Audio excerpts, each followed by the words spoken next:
One of the most important things to get right to maximize results for your Duo Copilot is to ensure that you have your personas set up in the right way from the start. So from settings, personas, you'll be able to see a list of personas that Amplemarket has created for you already based on our knowledge of our products and services.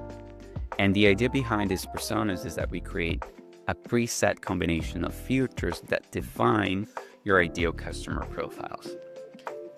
To create a new persona, it's fairly straightforward. Let's try this together. So here I'm going to start looking for sales leaders in Europe at companies that have from 50 to 500 employees. And then I can start playing around with the filters here. So I'm looking for sales leaders, specifically heads of directors and managers. And I'm only looking for people in Europe.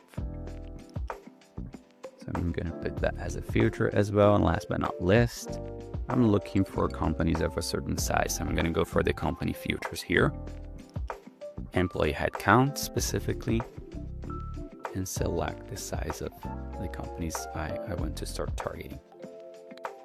So as you can see, this has returned almost 150,000 results.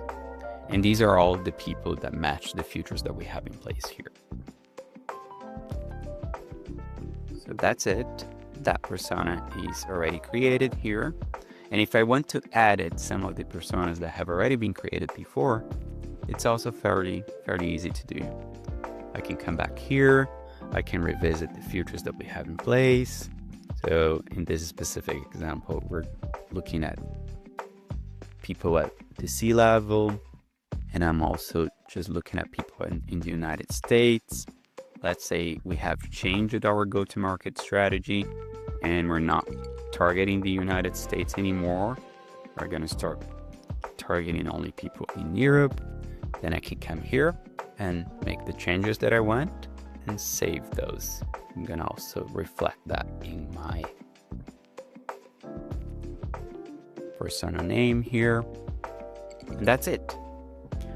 After you have created your personas, you also want to make sure that when you go to Duo Copilot, you have your signals tied to the personas in question here.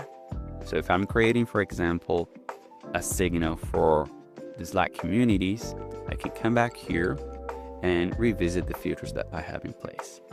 So in this case, for example, if I have created filters on the title and company level here, I can actually remove those filters and use the persona filters instead. So I can also ensure that, this is actually looking good. So if it matches what I want to see, I can straight away just kind of like save the changes. So every time I adjust the details of my personas under settings, personas, I'm also going to change the configuration of all the different types of those signals that are tied to that persona here. So it's a great way for you to save time if you do target the same set of people over and over again, and it's strongly recommended